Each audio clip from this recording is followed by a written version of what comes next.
नमस्कार मित्रों। नीम करौली बाबा की तुलना शिरडी के साईं बाबा से करना कितना उचित है या पूरी तरह से नाजायज, इसे पूरी तरह से खारिज कर देना चाहिए। क्योंकि एक वीडियो हाल ही में प्रसारित हुआ कि शिरडी के साईं बाबा की तरह कैची धाम के नीम करौली बाबा, जहां नीम करौली बाबा के भक्तों ने साफ ऐतराज़ जताया कि हमारे बाबा की तुलना शिरडी के साईं बाबा से बिल्कुल भी नहीं की जा सकती है। इसलिए मैंने खास वीडियो शिरडी के साईं बाबा के भक्तों और नीम करौली बाबा के भक्तों के लिए बनाया है। मैं जानना भी चाहूँगा कि शिरडी के साईं बाबा के भक्त आखिरकार इस पर अपना क्या मत देते हैं, और नीम करौली बाबा के भक्तों का भी अपना मत लगातार सामने आ रहा है। चूँकि हिंदू सनातन परंपरा को, हिंदू सनातनी संतों को लगातार टारगेट भी किया जाता है। बहाना कुछ भी होगा, लेकिन टारगेट किया जाएगा, शक पैदा किया जाएगा कि वास्तव में क्या वो एक साधारण इंसान थे या फिर वास्तव में असाधारण महापुरुष थे, सिद्धियां प्राप्त थीं। इसलिए ही अगर इसकी तुलना किसी सामान्य व्यक्ति से या उनको ना मानने वाले लोगों से कर दी जाए, जो लोग शिरडी के साईं बाबा को नहीं मानते हैं, और शिरडी के साईं बाबा से तुलना कर दी जाए, इसकी चर्चा भर कर दी जाए, तो वास्तव में बहुत बड़ी बात हो जाती है कि लोगों के मन में आस्था की जगह अनास्था जन्म लेने लगती है। लेकिन क्या वास्तव में ये वैसी आस्था है जैसी आस्था शिरडी के साईं बाबा को लेकर के लोगों के मन में है, या फिर नीम करौली बाबा के प्रति लोगों की जो आस्था है, जो भक्ति है, वो कुछ और है। बाबा भी कहते हैं कि तुम भक्ति करो, कृष्ण की करो, राम की करो, भक्ति जरूर करो। बाबा ने कभी ये नहीं कहा कि मेरी भक्ति करो, मुझ नीम करौली, मेरे लक्ष्मण दास बाबा की मेरी भक्ति करो। लेकिन फिर भी भक्तों ने बाबा को कभी लक्ष्मण दास कहा, कभी तलैया वाले बाबा कहा। तो इस तरह बाबा के तरह तरह के नाम रहे, और बाबा फर्रुखाबाद से लेकर के देश के कोने कोने में और विदेशों तक भी छाए रहे। गुजरात में भी बाबा की अपनी अलग प्रसिद्धि रही, तो उत्तर प्रदेश के लखनऊ में भी बाबा को मानने वालों भक्तों की एक लंबी कतार है। लेकिन जिस प्रकार से वर्तमान में कैची धाम में भीड़ बढ़ रही है, तो बाबा का वो वक्तव्य ही सत्य माना जाने लगा है। जब बाबा ने कैची धाम में बनाने की सोची थी, तो किसी ने कहा था कि बाबा यहाँ धाम तो बना रहे हो, लेकिन यहाँ आएगा कौन? तब बाबा ने कहा था कि वो दिन आएगा जब यहाँ इस जगह पर लोग चींटियों की तरह चलते हुए नजर आएंगे। और आज हूबहू वही हो रहा है। बाबा को जानने से पहले श्री सिद्धि माँ को भी जान लीजिए कि आखिरकार कौन थी श्री सिद्धि माँ, जिनको बाबा स्वयं कात्यायनी देवी पुकारते थे, और उनके माता पिता ने ही नाम रखा था सिद्धि। और आगे चल कर के बाबा की विरासत को संभालने वाली सिद्धि माँ, जो आज भी वैसे ही पूजी जा रही हैं। और बाबा ने कहा था कि बाबा बाबा बाबा बाबा सब कहें, माँ कहे न कोई, जो कहे माँ तो सब हो जाए।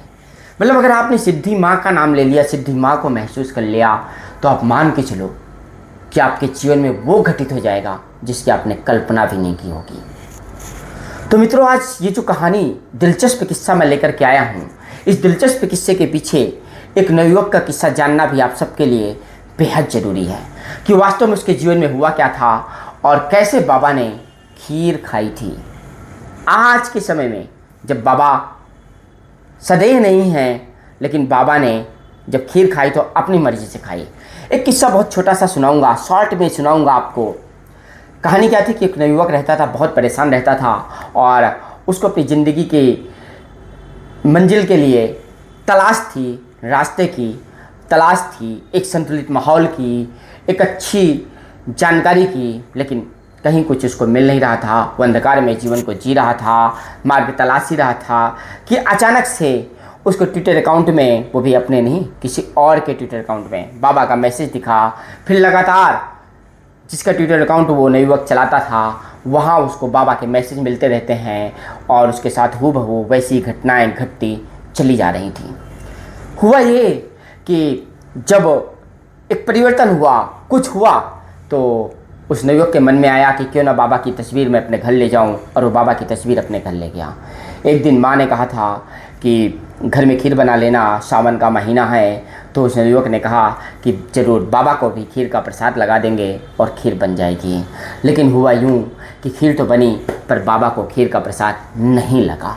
और जब नहीं लगा तो उस नवयुवक ने सोचा कि यार, हमने तो खा ली खीर, मेरे पास तो लास्ट में आई, अब बाबा को खीर कैसे बनेगी और कैसे लगेगी। कोई और दिन तय किया गया कि आज गलती हो गई, क्षमा करिएगा, लेकिन बाबा को प्रसाद लगा करके ही खीर खाई जाएगी। लेकिन हुआ ये कि बाबा ने कुछ और ही सोच रखा था। बाबा अपनी मौजूदगी का एहसास कैसे कराते हैं।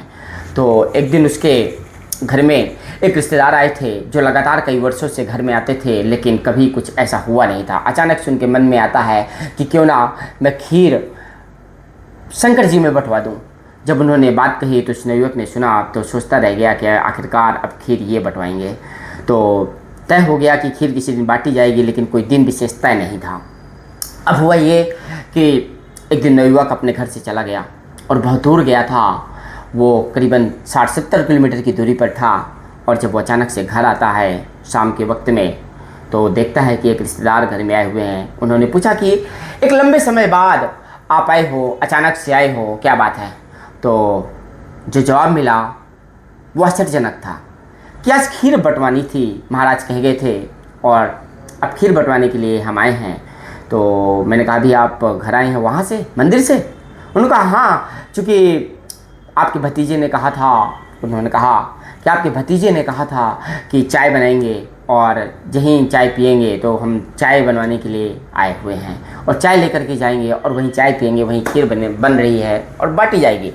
तो उस युवक को फील हुआ कि क्यों ना ये जो खीर वहाँ बन रही है पवित्र स्थान पर, वो उस खीर का प्रसाद बाबा को लग जाए। तब उसने कहा कि ठीक है, आप खीर तो बना रहे हो, लेकिन खीर का प्रसाद बाबा को लगना चाहिए, और बाबा के लिए खीर निकल करके आ भी गई।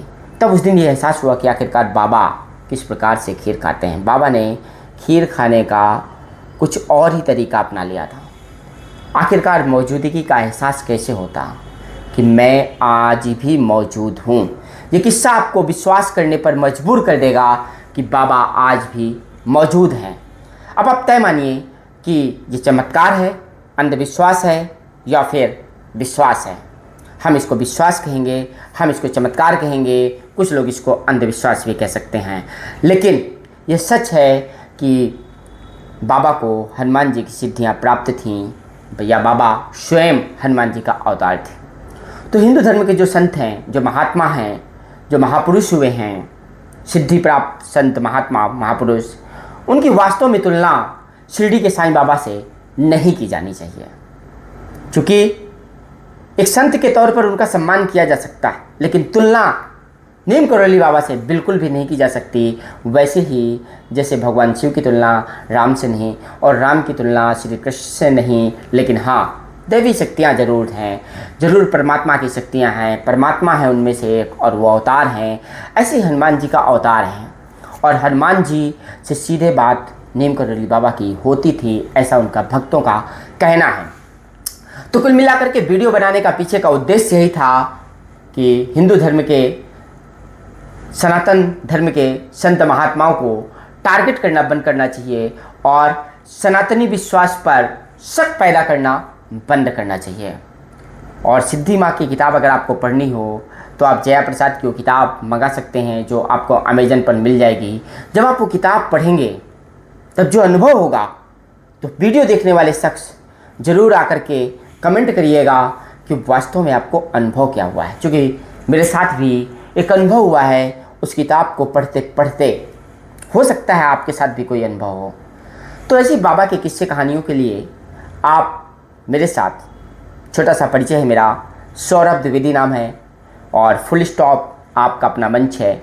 आप इस वीडियो को भी ज़्यादा से ज़्यादा लोगों तक भेज सकते हैं, और लगातार मेरे साथ आप जुड़े रह सकते हैं। तो बने रहिएगा फुल स्टॉप में लगातार मेरे साथ, और अपनी राय हमें कमेंट बॉक्स में ज़रूर दीजिएगा।